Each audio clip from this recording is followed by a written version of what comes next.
औज़ुबिल्लाहिमिनश्शैतानिर्रजीम बिस्मिल्लाहिर्रहमानिर्रहीम। Welcome back to free maths YouTube channel. आज हमारे इस वीडियो लेक्चर में हम एक्सरसाइज 9.5 का लेक्चर नंबर 3 रिकॉर्ड करेंगे, जिसमें क्वेश्चन नंबर 5, 6, 7 सॉल्व करेंगे इंशाल्लाह।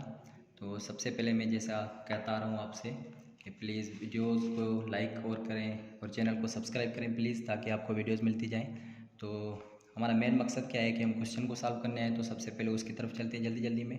अब हमारे पास क्वेश्चन नंबर 5 है, तो मैं इसमें डिस्क्रिप्शन में दे दूंगा, जैसे पीछे क्वेश्चन मैंने दिए हुए हैं। तो इसमें कह रहा है कि find the equation of rectangular hyperbola with centre at origin whose vertices.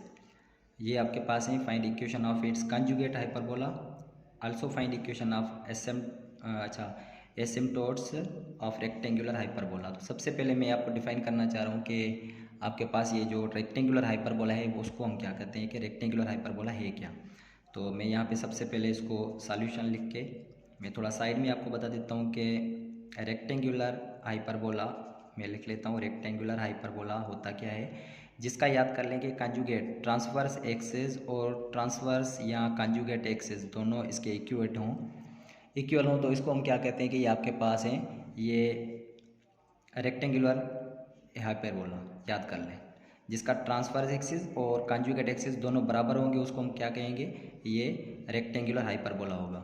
इसी के साथ कंजुगेट हाइपरबोला क्या होता है, मैं इसको भी लिख लेता हूँ कि कंजुगेट हाइपरबोला वो होता है जिसका अगर ट्रांसवर्स एक्सिस वो आपके पास क्या हो जाएगा, वो आपके बराबर हो जाएगा कंजुगेट एक्सिस के, और फिर कंजुगेट एक्सिस जो होगा वो किसके बराबर हो जाएगा, ट्रांसफर एक्सिस के। इसका मतलब कि ये उलट हो जाएंगे, ट्रांसफर एक्सिस कंजुगेट एक्सिस हो जाएगा और कंजुगेट एक्सिस ट्रांसफर एक्सिस हो जाएगा। तो इसको हम कहते हैं कंजुगेट एक्सिस। अब हमने क्या करना है कि दो चीज़ें फाइंड करनी है, एक तो इसकी इक्वेशन कंजुगेट हाइपरबोला की और दूसरी इक्वेशन ऑफ एसिम्टोट्स की। तो सबसे पहले हमारे पास क्या है कि अकॉर्डिंग टू कंडीशन में यहाँ पे लिखूँगा। मैं थोड़ा इसको जूम आउट कर लेता हूँ ताकि आपको समझ में आ जाए। चलें ठीक है, यहाँ तक हो गया। अब यहाँ से मैं क्या करूँगा कि कंडीशन के हिसाब से अकॉर्डिंग टू कंडीशन हमारे पास क्या है कि रेक्टेंगुलर है। मैं यहाँ पे लिख लेता हूँ कि रेक्टेंगुलर हाइपरबोला वो क्या होता है, आपको पता है कि रेक्टेंगुलर हाइपरबोला आपके पास जो होता है वो a=b होता है। याद कर लें, ये कंडीशन है रेक्टेंगुलर हाइपरबोला की। और इसी के साथ हमारे पास क्या मिला हुआ है, सेंटर एट ओरिजिन है। इसका मतलब कि सेंटर इसका क्या है, मैं लिख लेता हूँ 0,0। और वर्टाइसेस आपके पास क्या है, प्लस माइनस ये होता है a,0। इसका मतलब कि ±4,0। तो यहाँ से अगर a की वैल्यू फाउंड आउट करेंगे तो a की वैल्यू आपके पास 4 मिल गई है। तो a का स्क्वायर जब करेंगे तो ये हो जाएगा 16 a का स्क्वायर। इसी तरीके से मैं लिख लेता हूँ कि a=b है, तो इसका मतलब कि b की वैल्यू भी 4 हो जाएगी। इसका मतलब कि b का स्क्वायर =16। यहाँ तक हो गया, आसान था यहाँ तक तो। अच्छा, अब हमने क्या करना है कि ट्रांसफर एक्सिस कह रहे हैं कि अलॉन्ग क्या है, एक्स एक्सिस है, क्योंकि यहाँ से हमें सेंटर की तरफ पता चल रहा है कि यहाँ से एक्स एक्सिस होगा और उस तरफ होगा तो वाई एक्सिस होगा। ठीक है, तो यहाँ पे एक्स एक्सिस की तरफ है। तो मैं यहाँ पे लिख लेता हूँ कि आपके पास हमने फाइंड क्या करनी है, इक्वेशन जो हमने फाइंड करनी है वो आपके पास मैं लिख लेता हूँ कि इसकी कंडीशन क्या होती है। सबसे पहले y² अपान में ये है a² और माइनस ये हो जाएगा x² अपान में आपके पास क्या है, ये हो जाएगा b²। ठीक है, =1 हो जाएगा। तो यहाँ से जब मैं इसको सॉल्व आउट करूँगा तो ये हो जाएगा y² अपान में a² मतलब 16 माइनस x² सेम और ये भी 16 =1। तो इसको जब मैं सॉल्व और भी करूँगा तो आपके पास एलसीएम 16 आएगी और 16 इस तरफ अगर मल्टीप्लाई, इसका मतलब कि y² आपके पास 16। एक तो आपके पास ये कंडीशन हो गई, ये सही है। और उसी के बाद हम क्या करेंगे, y² माइनस x² है तो इसकी कंडीशन हमारे पास ये मिल गई है। उसके बाद हम क्या करेंगे, अच्छा ये करें कि अकॉर्डिंग टू कंडीशन ये इसके ऊपर क्या है, एक्स एक्सिस के ऊपर है। तो यहाँ पे मैं क्या करूँगा, कंडीशन अगर ये, अच्छा हमारे पास थोड़ा मिस्टेक हो गई, यहाँ से क्या हो जाएगा, ये हो जाएगा x² अपान में a² मतलब 16 माइनस y² अपान में b² मतलब 16 =1। तो यहाँ से हो जाएगा x² माइनस y² =16। अच्छा, ये आपके पास इसका आंसर है। एक तो इक्वेशन हमें ये फाइंड करनी थी और दूसरी हमने क्या फाइंड करनी है कि आपके पास ये कह रहा है कि इक्वेशन ऑफ एसिम्टोट्स फाइंड करें ऑफ रेक्टेंगुलर हाइपरबोला।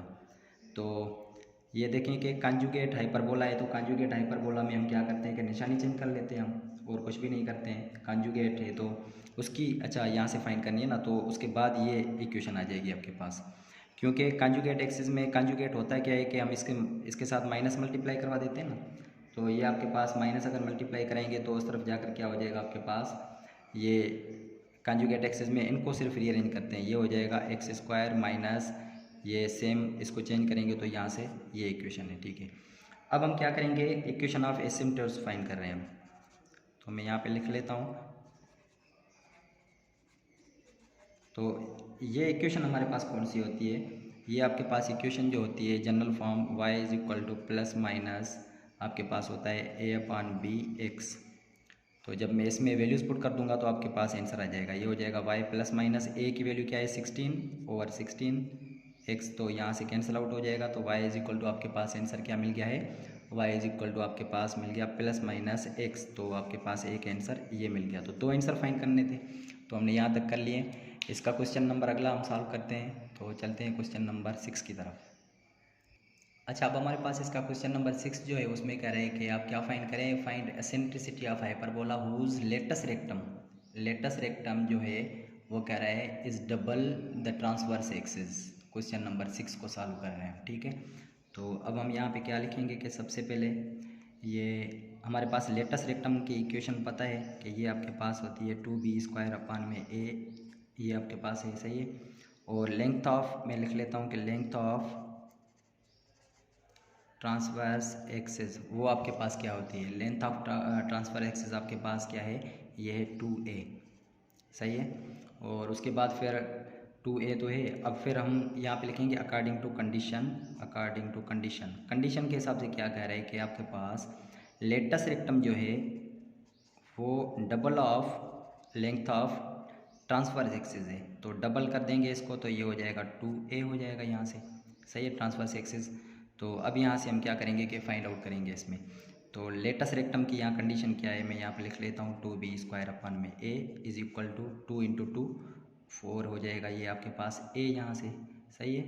तो अब यहाँ से क्या करूँगा कि 2 इस तरफ मल्टीप्लाई हो रहा है उस तरफ जाकर डिवाइड, तो यहाँ से टेबल लगा सकते हैं, और a इस तरफ आएगा तो मल्टीप्लाई हो जाएगा, इसका मतलब कि ये आपके पास क्या हो गया, यहाँ से b² is equal to a² हो गया यहाँ तक। इसको हम क्या करते हैं, अच्छा 2a² है, इसको इक्वेशन 1 का नाम दे देते हैं 2a², सही है। अब हमारे पास क्या है कि हमारे पास इसमें एक रेशो होता है b² का, वो हम यूज़ करते हैं इसमें यूजिंग, ये आपके पास होता है b²। अच्छा, एसेंट्रिसिटी फाइंड करनी है ना, तो b² इज इक्वल टू आपके पास क्या होता है, b² इज इक्वल टू, ये फार्मूला हम बार बार पढ़ के आए, a² और यहाँ से e² - 1 यहाँ से, तो b² की वैल्यू हम क्या करेंगे कि उसमें ऊपर वाले इक्वेशन में पुट कर देंगे। मैं यहाँ पे लिख लेता हूँ पुट इन इक्वेशन नंबर 1, तो b² इज इक्वल टू क्या है आपके पास, देखें ये आपके पास a², तो मैं यहाँ पे लिख लूँगा a² और e² - 1 इज इक्वल टू आपके पास क्या है, ये किसके बराबर है, 2a² के बराबर है, तो मैं यहाँ पे 2a² लिख देता हूँ। यहाँ से a² कैंसिल आउट हो जाएगा, तो यहाँ से हो जाएगा e² - 1 इज इक्वल टू 2 हो जाएगा। तो जब e को हम फाइंड आउट करेंगे तो ये माइनस का 1 है उस तरफ जाएगा प्लस का, तो इसका मतलब ये हुआ कि e is equal to 2 + 1 e², सही है। तो e का स्क्वायर इज इक्वल टू 3।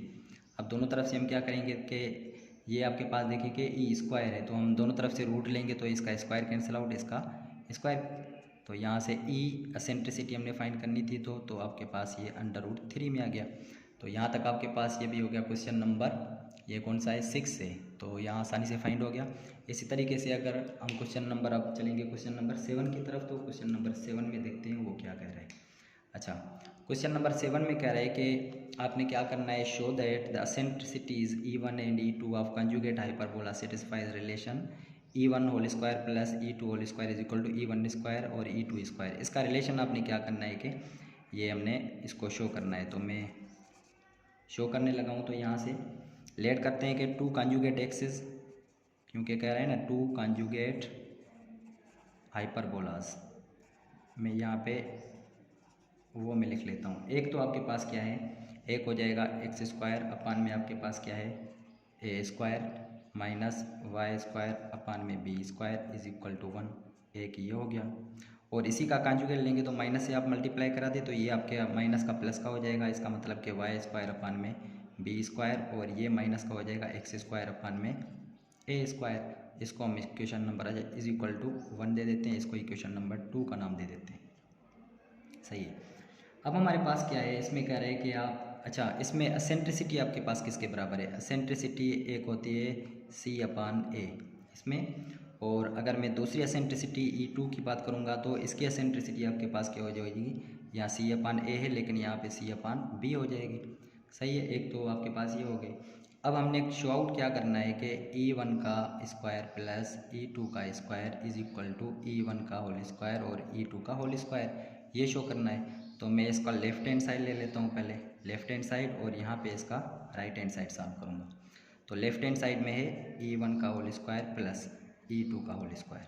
चले E1 क्या है आपके पास, सी अपान ए है, इसका होल स्क्वायर करेंगे तो ये हो जाएगा सी स्क्वायर अपान में ए स्क्वायर, प्लस E2 क्या है, सी स्क्वायर अपान में क्या हो जाएगा, बी स्क्वायर हो जाएगा।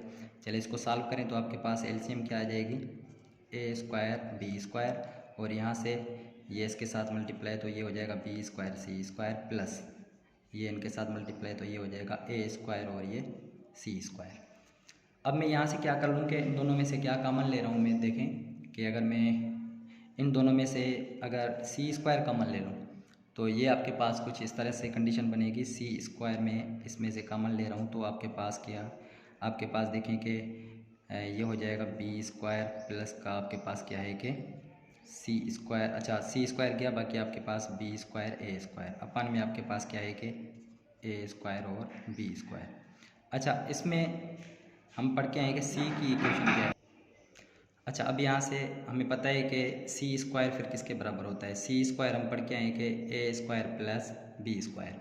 इसका मतलब कि इसकी जगह पे हम सी स्क्वायर रख सकते हैं, तो सी स्क्वायर ऑलरेडी ये है और सी स्क्वायर इसके बराबर भी है, तो ये हो जाएगा सी पावर 4 अपान में ए स्क्वायर बी स्क्वायर। एक साइड आपके पास ये हो गई। अब हम इसको सॉल्व कर रहे हैं, E1 का होल स्क्वायर सी स्क्वायर अपान में ए स्क्वायर मल्टीप्लाई E2 का होल स्क्वायर क्या है, सी स्क्वायर अपान में बी स्क्वायर। तो इसको जब सॉल्व करेंगे तो ये हो जाएगा सी पावर 4 अपान में ए स्क्वायर बी स्क्वायर। तो अब यहाँ पे हैंड्स प्रूव हो गया कि left hand side is equal to right hand side, ये दोनों का जवाब क्या है कि आपने बराबर करना, तो यहाँ तक हो गया। तो यहाँ तक हमने क्वेश्चन नंबर 7 को भी सॉल्व आउट कर लिया इंशाल्लाह। अब ये एक्सरसाइज कंप्लीट हो गई है। प्लीज़ वीडियो को लाइक सब्सक्राइब लाजमी करें चैनल को। इंशाल्लाह अगली वीडियो में अगली एक्सरसाइज के साथ मिलेंगे। इजाज़त दीजिए, अल्लाह हाफ़िज़।